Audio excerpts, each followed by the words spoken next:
You probably think Vikings were just bearded warriors with cool ships and dramatic battle music. But here's something most TV shows forget to mention. Vikings didn't just raid for gold, they raided for people.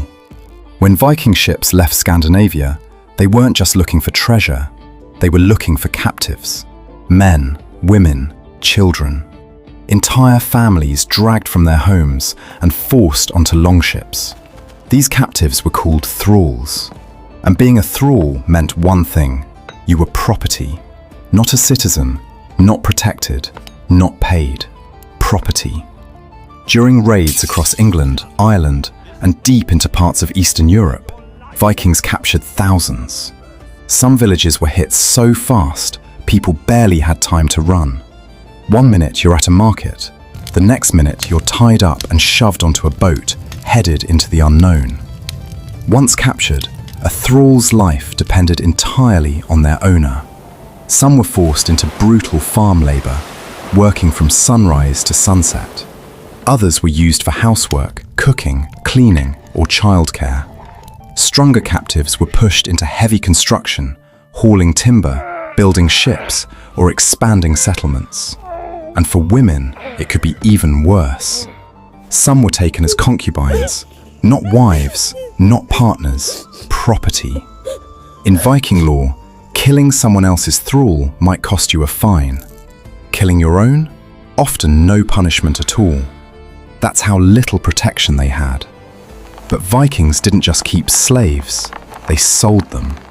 Slave trading became a major part of Viking economics. Huge markets operated in places like Dublin. Trade routes stretched astonishing distances, even reaching the great city of Constantinople. Captured people were exchanged for silver, silk, spices, weapons. Human lives turned into currency. At times, Vikings were among the largest slave traders in Europe. And then there were the rituals. Historical accounts suggest that in some cases, captives were sacrificed during religious ceremonies. Human offerings meant to honor the gods or accompany powerful leaders into the afterlife.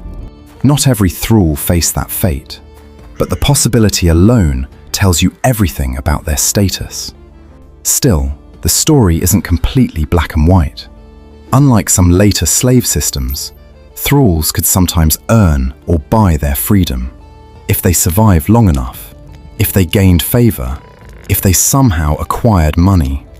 Free thralls could eventually integrate into Norse society, but that path was narrow, uncertain, and rare compared to the thousands who never escaped their status.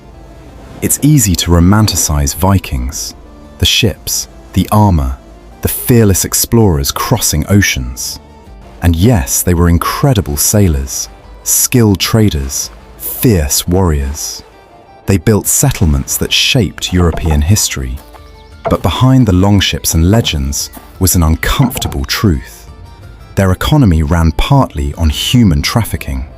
Their raids created chains as often as they created glory. So next time you see a Viking hero charging into battle on screen, remember this. Somewhere behind that story was someone in chains. History isn't always heroic. Sometimes it's brutal. And sometimes the real horror isn't the battle. It's what happened after the ship sailed home.